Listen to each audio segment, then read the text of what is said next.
G'day. The Australian Grand Prix was utter chaos. Sunday's rain certainly spiced things up deluxe. I shot the start from this photo window at turn 2, cars coming towards me on the formation lap, and then I see Isack Hadjar's V-carb car going backwards at a high rate of speed towards me. In fact, he hit about 5 metres from where I was standing. It was a dull thud, it wasn't a huge sound. And then he stopped, and he sat in that car for a very long time. It was minutes. Before getting out, at that stage, I then moved around and I noticed him holding his helmet with his hand. All the time he stood, and one of the marshals was saying, "Look, we'll get you a seat. Do you want a seat?" And he just stood there and visibly shocked, heartbroken, no doubt. As he said later on, he was embarrassed by the whole thing. But as you know, there were plenty of incidents in the race. Carlos Sainz's car, I didn't see the spin, but I saw his car underneath the photography tower at turn 2. And I thought, well, you can't park there.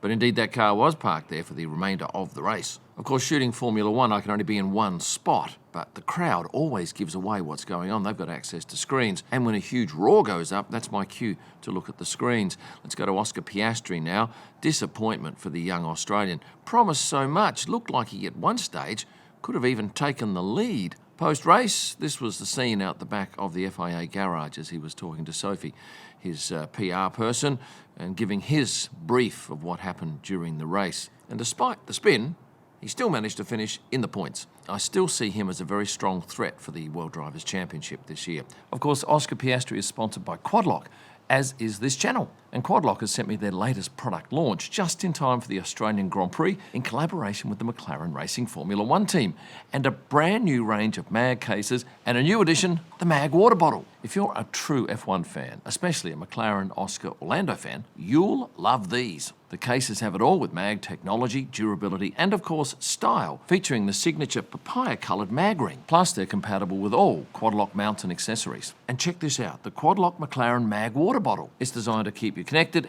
and hydrated. With phone mounting capabilities, vacuum insulation, an integrated finger loop, and more, it's built for performance. Plus, your drinks stay cold for up to 24 hours and hot for up to 12. Check out the new range in the description below. Did McLaren celebrate their victory yesterday? Yes. It was done well after the press conferences and most people had already left, but Lando Norris and Oscar Piastri joined the rest of their team for a selly out in pit lane. This was the scene, and typically, McLaren doesn't douse their drivers in champagne post-race. But that changed yesterday with a number of the mechanics having access to some Chandon champagne, which is a local Australian brand, and dousing Lando in it once they'd done their team photographs. Lando just accepted it, stayed low, copped it all over the back of his head, and then stood up to thank all of his crew. And while I was waiting down there for the celebration, I did happen to glance up at the screen, and if you were trying to get out of the track via Gate 1 on a tram, you had a 60-minute wait to get your tram.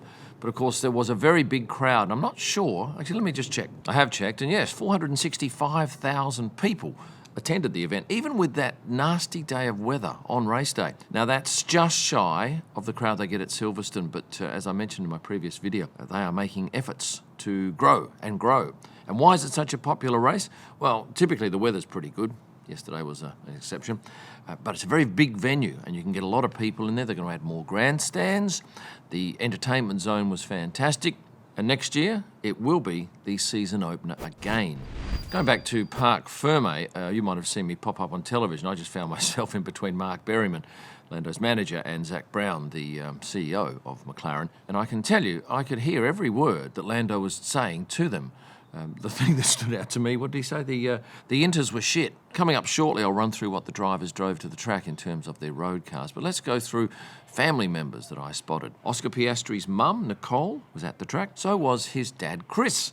In fact, this moment here was when Oscar set a fast lap during FP3. And Oscar's sister, Hattie, was there as well. Lando Norris's mum, dad and sister Flo were in attendance, and you might have seen vision of this. Well, here's a still of mum and dad giving him a hug with Flo just off to the left. Anthony Hamilton was in attendance, and you probably saw some touching vision or stories about Anthony consoling Isack Hadjar in the paddock. He's a class act, and I'm sure that Isack would have appreciated that hug. Kimi Antonelli's dad was there, along with his sister Maggie. Pierre Gasly's girlfriend Kika was there, looking stunning in this meshki outfit on Sunday. Oliver Behrman's mum and dad, David and Terry, along with, I'm told, Oliver's girlfriend on the right. I didn't realise this was her at perfect time. Gabriele Bortoletto's mother, Andrea, was in attendance, spending most of the time with Isabella Bernardini, who is his girlfriend. Liam Lawson's girlfriend, Hannah St. John, was there, and I chatted with her briefly about Liam's hair, because it's quite obvious he's had some work done on it. He looks pretty cool. I said, was that a perm?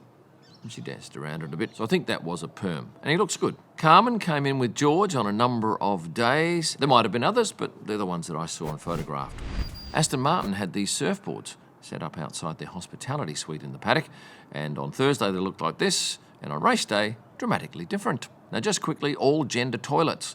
This was something that popped up, I think, in a number of different social media posts on the weekend. Well, I can tell you that pretty much all of the drivers use them, and even one team owner, Lawrence Stroll.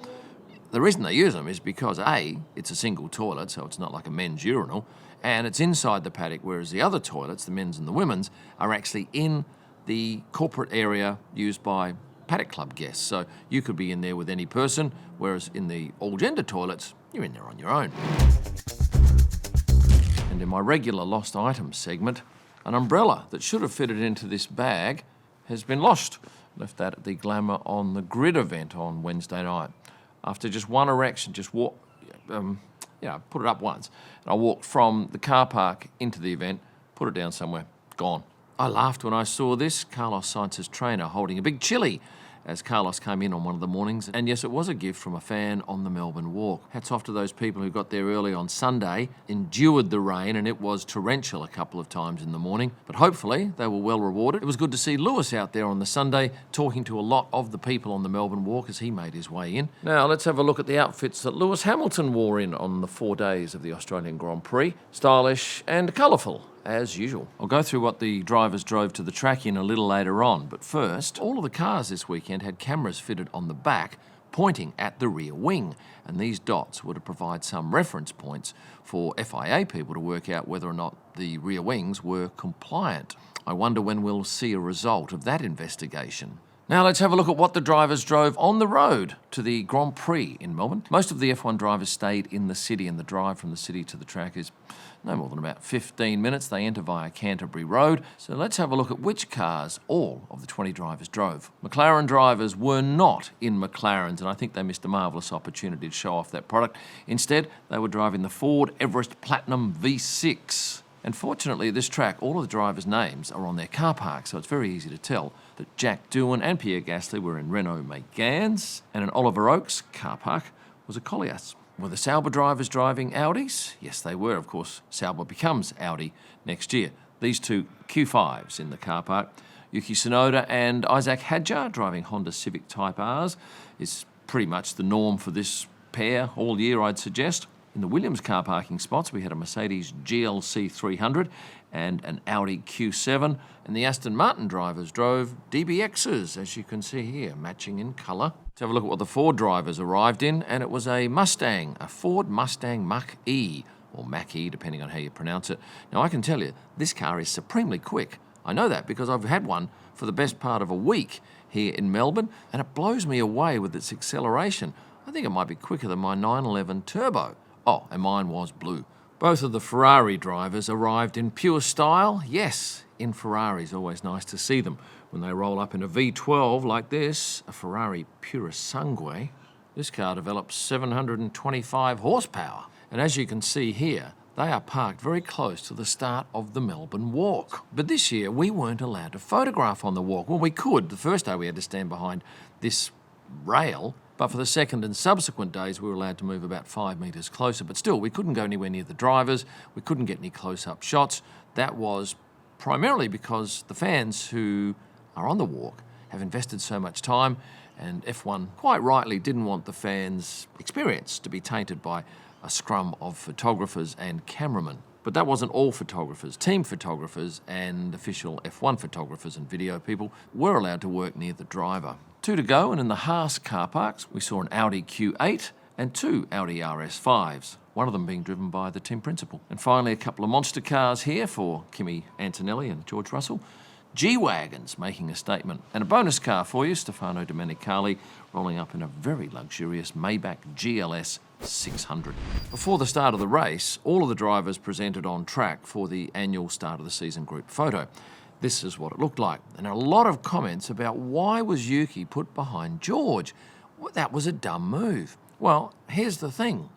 They positioned the drivers in the order of how the teams finished. And I have two angles of this shot, so as you can see from the lower angle, Yuki and George are exactly the same height, despite Yuki being on a riser. And as I will do all season, I will show you my most popular post from the weekend. And from this race, it was this picture, Carlos Sainz Sr. with Rebecca Donaldson, Carlos Sainz Jr.'s girlfriend. If you're already a subscriber of the channel, thank you very much. Lovely to have you on board. And if you're not, please go to the button that says subscribe and touch it lightly with your finger. And for a whole lot of extra content, merchandise and stuff, head across here. Thanks for watching. And stay passionate. Their mag water... Oh,